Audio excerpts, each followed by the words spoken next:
Eh bien bonjour à tous, aujourd'hui on se retrouve pour une toute nouvelle critique et aujourd'hui je vais vous parler du film Pris au piège, Caught Stealing en anglais, le tout nouveau film de Darren Aronofsky, qui est un cinéaste que j'aime pas beaucoup, je dois l'admettre, même si j'avais bien aimé The Wrestler ou encore The Fontaine quand même un petit peu, mais c'est vrai que dernièrement c'est compliqué, notamment The Whale que j'avais vraiment détesté, que j'avais vraiment pas aimé. Après c'est un cinéaste, on peut reconnaître quand même que qu'il se réinvente à chaque fois, ou en tout cas qu'il essaye des choses.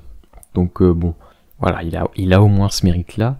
Et c'est vrai que Pris au piège annonçait encore une fois ça, parce que c'est un film, et là pour le coup radicalement, complètement différent quand on dirait voir arriver un film de Guy Ritchie, mélangé aux frères Cohen, mélangé un peu à Tarantino, voilà, mélangé un peu à Scorsese, enfin voilà, ça c'est des noms qui sont un peu ressortis, voilà, chez les gens qui avaient vu le film.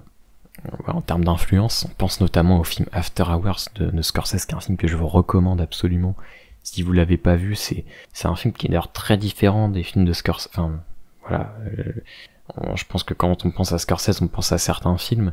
Et After Hours, c'est un film vraiment assez en dehors de sa filmographie, même si c'est pareil, Scorsese, on peut parler des films de gangsters, etc. C'est quelqu'un qui a touché quand même à pas mal de genres, mine de rien. Mais After Hours, voilà, c'est un film où un personnage va être bloqué, on va dire, toute une nuit, voilà, un peu malgré lui, même totalement malgré lui, alors qu'il voulait juste rencontrer aller plus loin avec une fille, être un peu curieux, et en fait il va se retrouver voilà, en enfer, littéralement. Et c'est un film qui est, je trouve, très très fort en termes d'espace, en termes de rythme, en termes de frustration qu'on peut ressentir à travers avec ce personnage principal. Enfin, voilà, moi c'est un film qui m'avait beaucoup impressionné la première fois que j'ai vu. Et on ressent l'influence. Ouais, dans ce film-là, d'ailleurs, l'acteur principal joue un petit rôle dans le film de Aronofsky. Et puis, vous pouvez aussi penser à d'autres films de Scorsese, Mean Street, La Valse des Pantins, par rapport un petit peu au à cette imagerie de New York, au Taxi Driver, au bas-fond de New York, de ce quartier un peu malfamé dans lequel va évoluer le personnage de Austin Butler.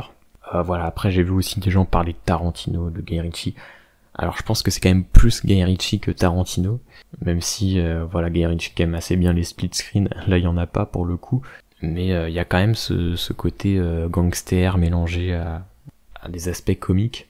Après pour ce qui est de Tarantino, moi je trouve que le film, et là je vais commencer à pointer pour moi les défauts, c'est que voilà, ça arrive pas du tout à la cheville de Tarantino en termes de dialogue, ou même je pense d'intensité, de séquence, de force. Je trouve que, enfin voilà, quand je dis tout ça, c'est pour penser au meilleur de Tarantino évidemment, mais voilà, moi je retrouve, c'est un film en fait qui, enfin déjà il n'y a pas vraiment de séquence qui me marque vraiment dans ce film-là. Il y a pas d'originalité, je trouve, particulière dans le film.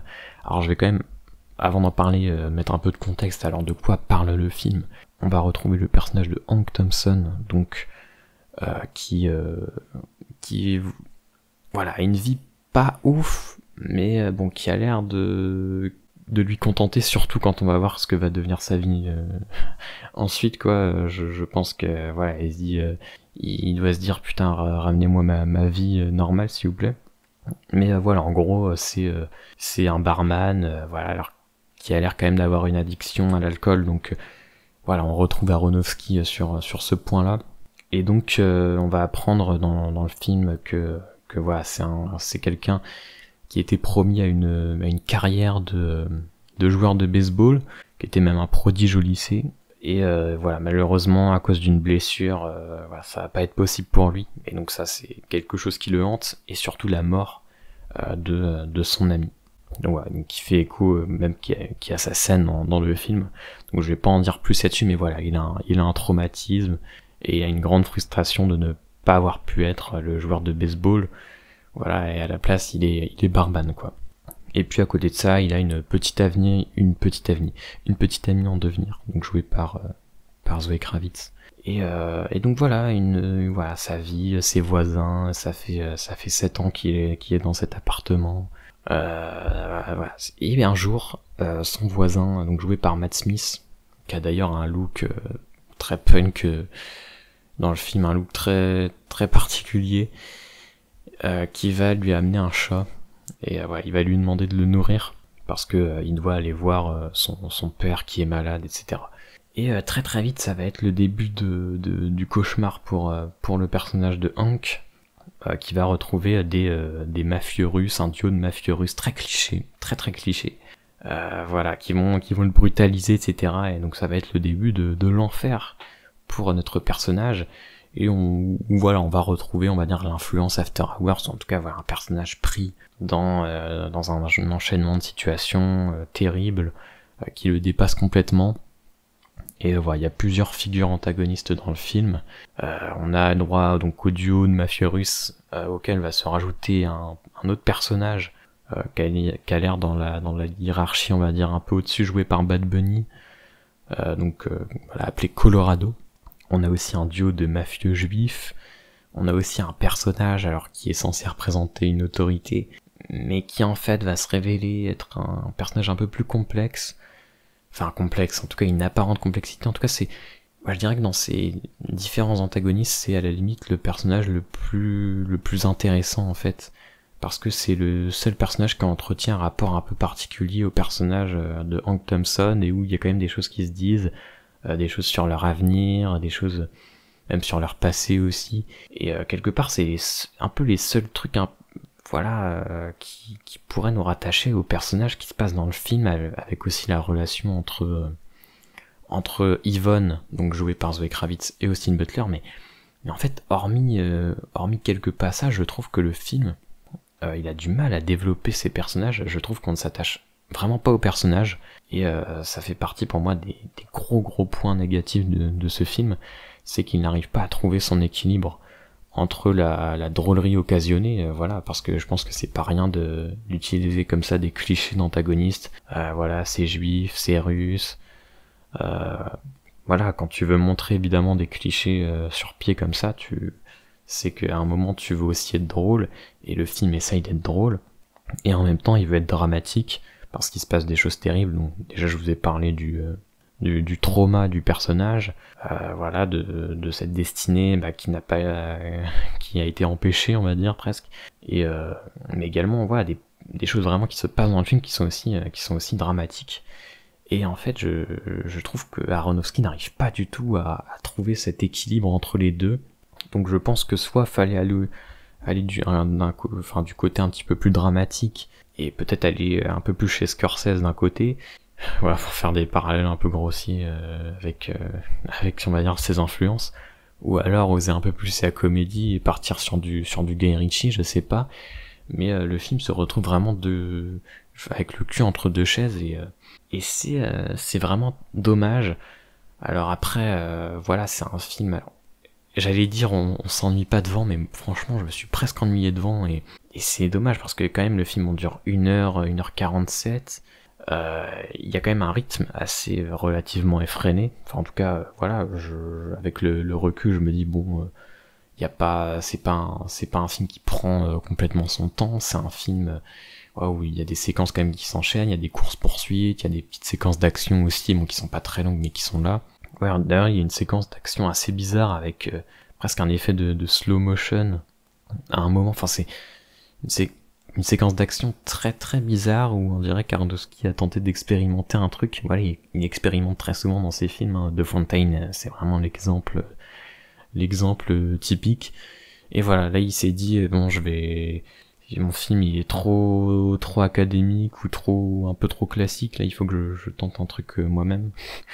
Enfin, il faut que je redevienne Aronofsky qui expérimente des trucs. Mais en tout cas, la scène est assez étrange, et d'ailleurs je la trouve pas si géniale que ça, mais voilà. Mais en tout cas, en fait, le problème c'est que j'ai eu du mal à m'attacher à cette trajectoire de personnage, là où voilà, After Hours par exemple, je suis là, bon, c'est pas forcément le lieu de faire des comparaisons tout de suite, mais oui, j'évolue complètement avec ce personnage, je m'identifie complètement à ses frustrations, et à ces situations complètement abusées, alors que là je trouve pas le film aussi drôle. Je trouve que vraiment le film est trop cliché, trop attendu, même si c'est pas non plus un film ultra prévisible. Voilà, dans le comportement des mafieux, etc. Franchement, on n'est pas très très étonné. Et c'est dommage, voilà, c'est un film qui manque cruellement d'émotion. Il y a quand même une belle idée, on va dire, avec la mère à un moment dans le film. Alors quand je parle de la mère, je parle pas de la mère du personnage d'Austin Butler, qui est quand même un personnage, on va dire, assez... qui compte quoi dans le film. Mais vraiment de la mère, donc de l'eau, voilà, qui est un avenir, qui semble être un espèce d'avenir, enfin pas un avenir mais un ailleurs plutôt possible pour le personnage de Austin Butler. Mais voilà, ça c'est une idée dans le film, bon, qui reste au stade d'idée. Mais en tout cas qui est pas concrètement plus intéressante que ça. Donc voilà, franchement c'est un film un peu frustrant parce que il n'arrive pas à cibler un genre, ou en tout cas soit être vraiment bon dans l'équilibre des genres, soit à cibler un peu plus quelque chose de précis. Donc c'est un petit peu, franchement c'est un peu dommage. Et ouais, c'est pas avec ça moi que je vais me réconcilier avec le cinéma de Aronofsky. Donc voilà, personnellement c'est pas un film que j'aurais envie de conseiller. Après voilà, si vous avez vu la bande-annonce, si ce genre de film vous donne envie, allez-y, hein, mais je pense que vous serez pas déçus. Mais c'est vrai que moi j'attendais autre chose d'un cinéaste comme Aronofsky. Voilà, j'attendais qu'il s'empare de son sujet d'une manière un petit peu plus innovante. Malheureusement c'est pas le cas. Donc voilà, c'est vraiment dommage. Et j'espère que vous avez aimé cette critique et je vous dis salut.